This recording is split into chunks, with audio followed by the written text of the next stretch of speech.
So now let's move to non-duality. So then we could ask, so who is the empath? Like, who is it that's the empath? So who is the empath? Who let the dogs out? So then when I talk about empaths and people without empathy, doesn't mean you're a narcissist if you're without empathy. There can be other people, like some people with autism don't have empathy. There can be all types of people. But it's a different way of seeing the world and looking at the world and experiencing the world. And it's just being clear about that. But then let's look at who is the empath. So who is this person that is an empath?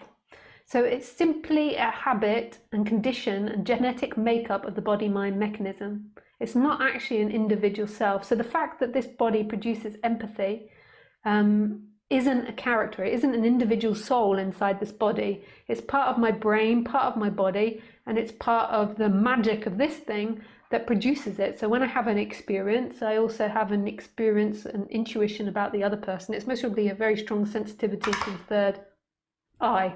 You have to have that up because it hits my ponytail. If you're a woman, you'll understand what I mean.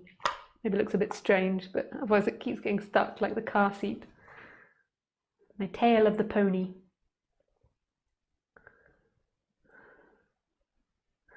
So, and somebody without empathy is simply a body-mind that doesn't arise in that body-mind. And that body-mind without empathy will be more focused on what it wants. Whereas the empath is more focused on the inside and the outside. And there's nothing wrong or right, ultimately, about either of these dynamics. It's not like all people without empathy are bad people. It's just different. And it's just understanding that and negotiating that and seeing from a broader perspective. If you believe that everybody has empathy, then it's going to be so confusing, this world. And also, if you're someone without empathy, no, I was going to say maybe it'll give you more insight to other people to not maybe take so much, but no, that's not true. If you don't have empathy, then it's only important. It's only important what you get. So it doesn't matter to you if you take from the other person. And there's no criticism on that. It's just the way things are. And then there's the people that are the spectrum in between. And it's just the way you're born. They also say it also to an extent can be conditioned. So it's the way your parents treat you and your relationship with your parents. And in that produces a habit and a behavior. So when I interact with people, images and feelings come up of how other people feel. And when that person without empath does that, there is no image of that. It's more focused on what that person wants and what they're going to get from this situation. And we believe that's us. So people suck it in and they say, I'm an empath, and he's not or she's not an empath, and they're guilty because they're not an empath. And that's absolutely not true. There's nobody ultimately that's guilty in this life. We can hold people accountable, so we can say, okay, that person isn't a person for me and they cross my boundaries, so you can stay awake and I'm away and I'm going to go to this person. But even that action is a functioning that's happening. It's a brain activity that is producing the appearance of choice, that you've looked like you've made a decision, but your decisions come from the unconscious. They don't actually come from a person. They come from an unconscious functioning that's happening in the body, and they pop out. And our conscious input helps inform the unconscious decision making. But then the person claims that I did it, but there's not actually an I that did something. There's functioning that's happening. Just like with Siri, I say to Siri, could you pull up the best dog website there is on the internet? And Siri chooses, it calculates the data and finds the best website and pulls it up and shows me. And we say, Siri chose the best website for me. But Siri is not actually an entity that lives inside the phone that has the appearance, that has choice. Like, it looks like he has choice because that's the way we frame it in our language, but he doesn't actually have choice. There is a functioning happening, a program that's running, and that's the same with us. The reason I presume that we have the ability to make choices is, or have the ability to contemplate making choices, is because it updates our machine of what's available out there. So if we were to make a choice between eating an apple and eating an ice cream, we can read on the back, maybe not on the apple, but we can read on the internet what's the calories, what's the ingredients, what's the health benefits of each one. And then there can be a choice that that fits with what the system wants. And we're putting that information into the unconscious or the conscious mind, but it's changing this body mind. It's going to change the responses.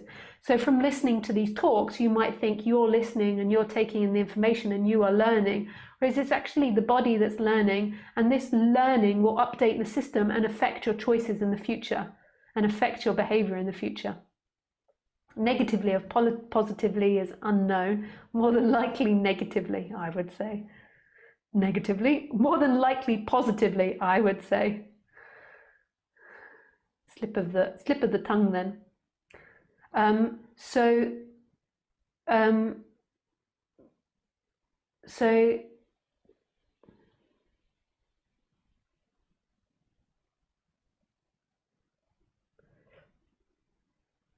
So that is the appearance of choice. What happens is it gives you a feeling, and the thoughts say, I chose, I made a wrong decision, and it thinks about it, I made a right decision, and it either beats itself up, it beats the other person up, it feels guilty, it feels ashamed, and all of that is kind of redundant functioning that's happening.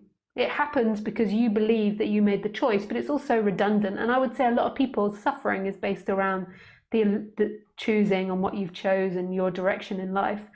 And a lot of people think they're unhappy because of the choices they've made, whereas actually they're unhappy because they've lost the connection to source. They've forgotten who they are and they're identified with a character. But they believe it's because of the situations they've got into and the things they've done or haven't done, which isn't true at all, at all.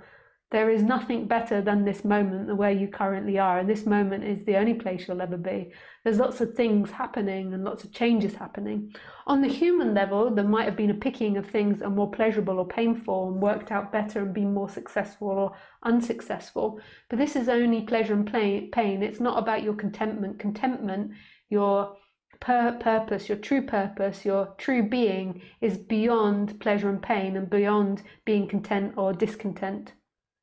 It's beyond that, it's here, it's this moment. Feelings come and go. So then we get to, who are you? Who are you? So who you are is this baby, this moment. And this is true contentment.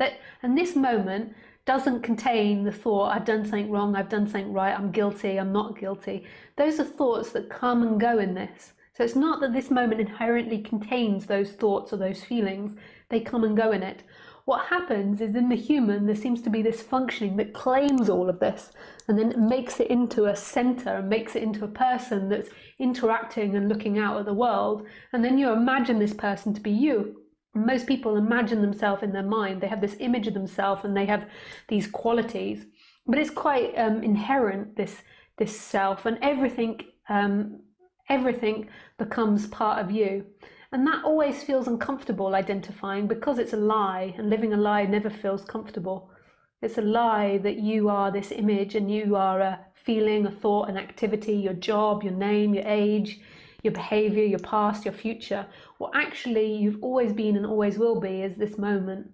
That's all you've ever had. With all the images of what you have and don't have and what you are and what you're not, what you really have is this moment. Baby, right here, looking out at itself, experiencing itself.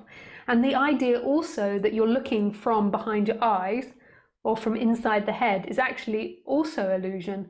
When you come right down to this moment, you'll see there's no difference between the looking and the looked at, the hearing and the heard, the feeling and the felt, the smelled and the smelt. I don't know. Yeah, actually, the consciousness is in all things. There is simply everything happening and it's experiencing itself. And that's non-duality, that's non-dual wisdom or non-dual philosophy. That who you are is everything. And that's wonderful. It's freedom. And there is this possibility that there can be a remembering of that, even with the functioning of the character.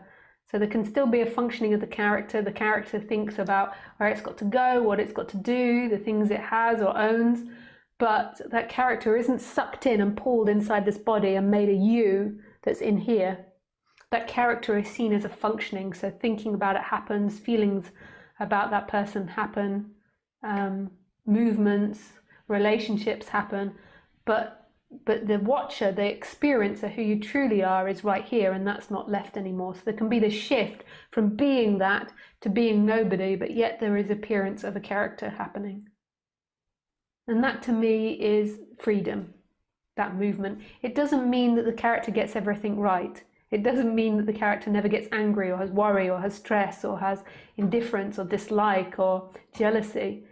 It's going to change the person over time, and there's going to be an evolution of that person with that seeing, so there'll be a relaxation.